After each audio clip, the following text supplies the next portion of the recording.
اعوذ باللہ من الشیطان الرجیم، بسم اللہ الرحمن الرحیم۔ تمام تعریفیں اللہ تعالیٰ کے لیے جو ارض و سما کا مالک ہے، اور درود و سلام محمد و آل محمد پر جن کی وجہ سے دنیا و آخرت کی رنگینیاں ہیں۔ میں ہوں سید بختیار علی شیرازی اور آپ دیکھ رہے ہیں میرا یوٹیوب چینل اور فیس بک پیج۔ اس فیلڈ میں آنے کے لیے میں نے سوچا کہ کیونکہ رمضان شریف کی آمد ہے تو سب سے پہلے جو میرا پہلا ویلاگ ہو وہ اس مقدس ماہ کی بابت ہو، تو کیونکہ یہ نیکیوں کا مہینہ ہے، لوگ بہت زیادہ خیرات اور صدقات کرتے ہیں اور فطرانہ زکوٰۃ دیتے ہیں، تو میں نے چاہا کہ اس موضوع پر لوگوں سے اپنے علم کے مطابق، اپنی استطاعت کے مطابق گفتگو کروں۔ تو میرے بھائیوں، میرے دوستوں، میرے بزرگوں، گزارش یہ ہے کہ اس مہینے میں اس ماہ مبارک کے تقدس کو مد نظر رکھتے ہوئے کافی لوگ اس فیلڈ میں آ جاتے ہیں، کہتے ہیں کہ مجھے دو، میں زیادہ حقدار ہوں، مجھے دو، میں زیادہ حقدار ہوں۔ مدارس والے لوگ آ جاتے ہیں، مساجد کے لیے لوگ آ جاتے ہیں۔ تو میں مساجد اور مدارس کے خلاف نہیں، لیکن میں چاہتا ہوں کہ سب سے پہلے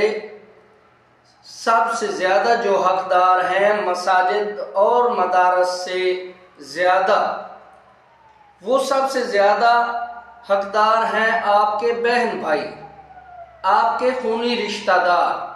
کیونکہ قرآن پاک میں بھی جہاں پر بھی والدین کے ساتھ نیکی کا حکم آیا ہے تو ساتھ ہی ساتھ رشتہ داروں کا حکم آیا ہے۔ رشتہ داروں میں آپ کی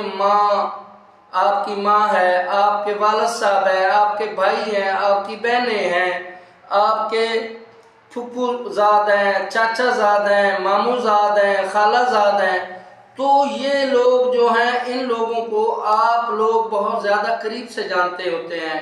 ان لوگوں کی ضروریات، ان کی جو تکالیف ہوتی ہیں، ان کو آپ بہت اچھی طرح جانتے ہوتے ہیں۔ تو سب سے زیادہ جو میری ریکویسٹ ہوگی، میری اپیل آپ لوگوں سے ہوگی کہ ان لوگوں کو، یہ جو آپ کے خونی رشتہ دار ہیں، ان لوگوں پر سب سے زیادہ آپ خرچ کریں، کیونکہ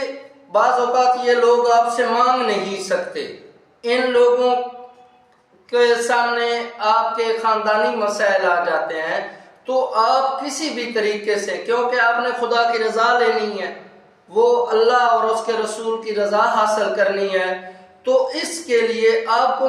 مختلف طریقے ہیں۔ مثال کے طور پر کسی وہ دکان سے اگر ادھار لے رہے ہیں تو آپ اس دکاندار کو دے دیں کہ یہ یار جب اس کا کھاتا ہے اس میں سے یہ پیسے منہا کر دیں۔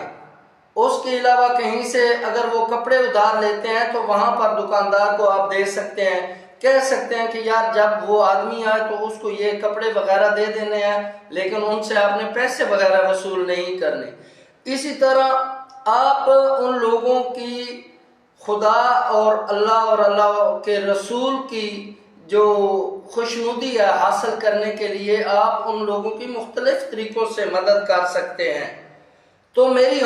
جو ہمبل ریکویسٹ ہے، اپیل ہے، درخواست ہے آپ لوگوں سے،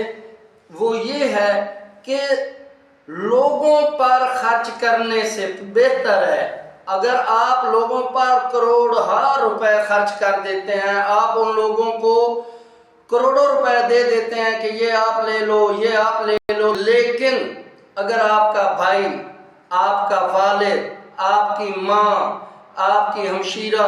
یا آپ کے خونی رشتہ دار اگر بھوکے ہیں، ان کو آپ کے پیسے سے، آپ کی دولت سے فائدہ نہیں ہو رہا، تو دنیا پر آپ کروڑوں خرچ کر دیں، اس کا آپ کو اتنا فائدہ نہیں ہوگا جتنا آپ کو اپنے والد پر، اپنی والدہ پر، اپنے بہن بھائیوں پر تھوڑی سی رقم خرچ کرنے کا اجر جو ملے گا وہ کروڑوں کا نہیں آپ کو اجر ملے گا۔ تو میری آپ لوگوں سے یہی ریکویسٹ ہوگی، یہی درخواست ہوگی کہ اپنے جو رشتہ دار ہیں ان کا خاص خیال رکھیں، اس ماہ مبارک میں بعض لوگ جو ہیں وہ بیچارے سودا سلف نہیں خرید سکتے، ان کے بچوں کے تعلیمی اخراجات وہ پورے نہیں کر سکتے، لوگ شرم کی وجہ سے آپ لوگوں سے مانگ نہیں سکتے، تو آپ خدا اور اس کے رسول جناب رسول اکرم صلی اللہ علیہ وآلہ وسلم ان بادشاہوں کی خوشنودی کو مد نظر رکھتے ہوئے ان لوگوں کی خدمت کریں۔ اللہ تعالیٰ آپ سب کا اور میرا حامی و ناصر۔ والسلام۔